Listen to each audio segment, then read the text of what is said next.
Okay, so in this chapter, we're going to discuss the legal liability of CPAs. And one of the things I want to bring out from this particular chapter is there's a lot of case reading. So I'm probably going to flip past that fairly quickly because I believe you can read on your own. You don't need me to read the slides too. So, interesting chapter, a little thorny. We don't like to think about our legal liability as CPAs, but it's definitely out there, so it's something you want to be aware of. So we're going to go ahead and talk about the scope of liability. And one of the things I want to bring out is a lot of liability cases are after the fact, particularly with investments. There's a lot of what I like to call Monday morning quarterbacking going on when lawsuits are brought up. So not necessarily is it something that you can avoid. A lot of people, their idea is that they will always, if they do a really good job, they'll avoid liability, and that's just not part of the landscape of a CPA. So it's really important that you understand that you can be completely not at fault and get sued, and it happens. So it's just something to keep in mind. So we're going to talk about the perspective of CPA for litigation. Some are actually a result of your poor performance. And then sometimes it might be that the estimates and the financial statements were wrong. And then sometimes, just deep pockets.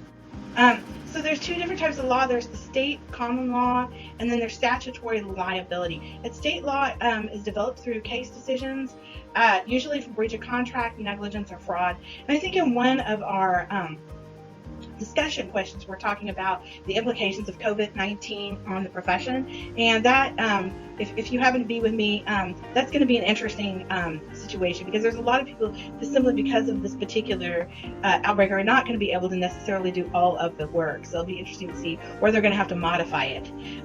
So let's look at the primary sources: breach of contract and negligence.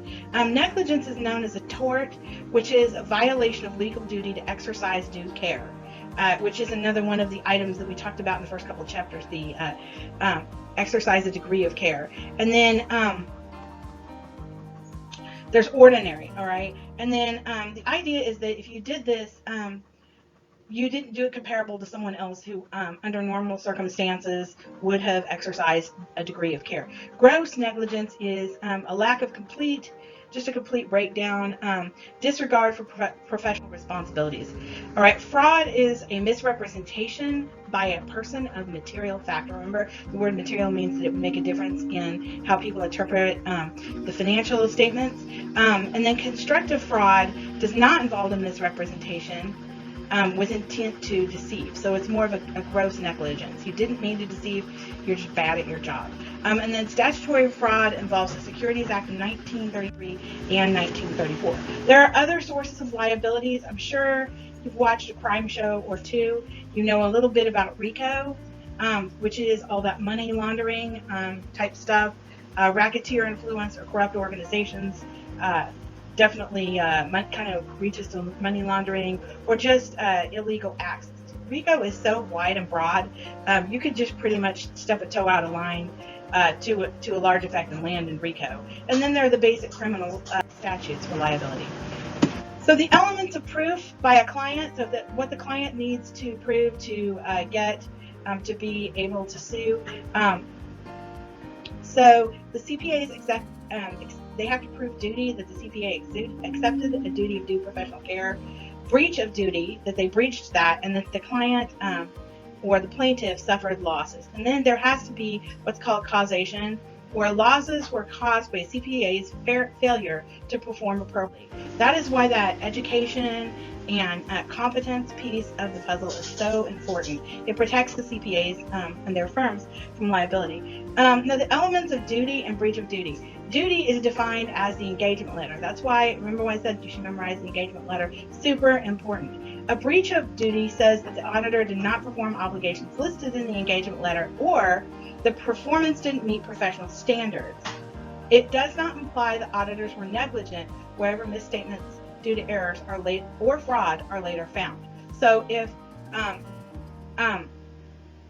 not necessarily does it mean that you're responsible for the organization having fraudulent actions. The elements of losses and causation. So losses are damages to the plaintiff, and they depend on the nature of the engagement. Causation is defenses with negligence not proximate cause of losses, or other causes, or liability. So these are all. Okay, so we talk about the accountant's liability or the auditor's liability to third parties, and the rules are first let's talk about what third parties are. That would be someone who had damages as a result or was a third party to the financial statement. The financial statements being produced. It wouldn't be necessarily like the corporation that the auditor audited, but someone who was affected by it, like investors or a bank or someone. So they can actually go in through litigation and sue as a CPA. There are some caveats. The main one is due professional care, and that is why there are so many rules about becoming a CPA. The test is so hard. There are so many requirements for experience because of these reasons.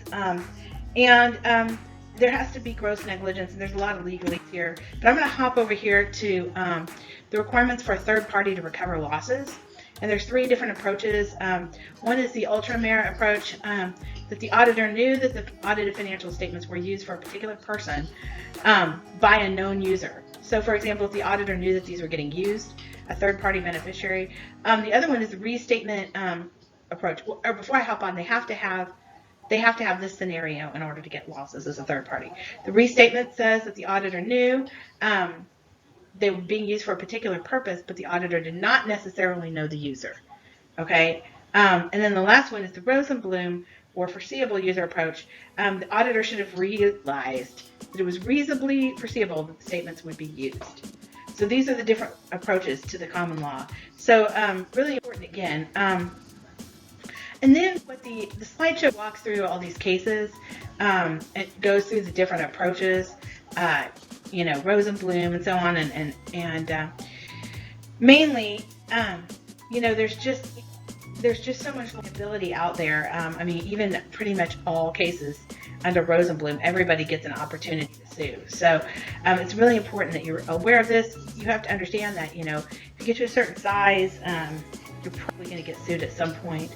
And then here's the liability to statutory laws, and of course they talk about the Exchange Act and the rules behind that.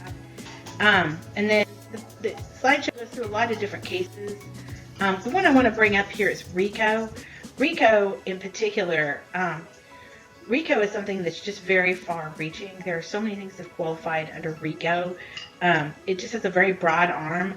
We tend to think of money laundering, things we see on TV, but you can also fall under RICO if you knew or should have known of material misstatements in financial statements. That can fall under RICO. And the big one is RICO allows triple damages. So you can really go after someone. Here's one, Reeves versus Ernst & Young. And basically it comes under accounts can't be held liable under RICO unless they participated and acted in the operation and management of the organization. So accounts are usually exempt, but it's a very, very far-reaching arm. And again, you really want to make sure that you carry your insurance and that you are following your P's and Q's. And then, of course, there's some criminal liability. We'll talk about Enron in weeks 5 or 6. I'm going to leave that for the discussion. And then, of course, the SEC has a lot of power. They have the power to kind of tell CPAs, what to do. They can take punitive damages. There's lots of things with the SEC. The other one is the Public Company Accounting Oversight Board, the PCAOB. They have quite a bit of far-reaching arm, only mainly for those that are publicly traded. And then last but not least, unaudited financial statements of non-public companies. So if it's not a public company and it's not audited, there's two different ways you can do it. So we're switching gears here.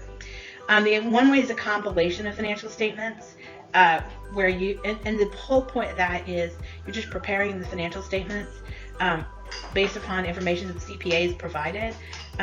There's not supposed to be any assurance of that, so there shouldn't be a whole lot of liability there. And then and some of the cases are the one, Tenants versus Max Rothenberg. And again, I encourage you to read through these cases in your book. They talked about the engagement letter, so that the client can understand the nature of the services. So they should adhere to all the rules and have an engagement letter. And then here's preventing litigation, mainly just what you would expect. Comply with the generally accepted audit standards and apply professional ethics, retain a legal counsel that's familiar with liability, and maintain adequate liability insurance. And if you're going to take in a client, investigate them thoroughly and obtain a knowledge of the client's business. Don't just sign up everybody that walks in the door. So I want to take away from this chapter, my final thoughts are, understand that, as a CPA, you have quite a bit of professional liability, and be aware of that requirement, making sure that you meet the requirements of, you will obviously meet your licensure requirements, make sure you carry your liability insurance and retain counsel. Don't be surprised if you get sued. It doesn't make you a bad person. It's just part of what goes on in the business, and, just do the things you're supposed to do with record keeping, and the one thing that I would encourage you to do is make sure you get the experience you need to do the job you're supposed to be doing, and don't rush it. All right, have a great week. This is my final lecture for week 1, and stay safe out there. Talk to you soon. Have a good one.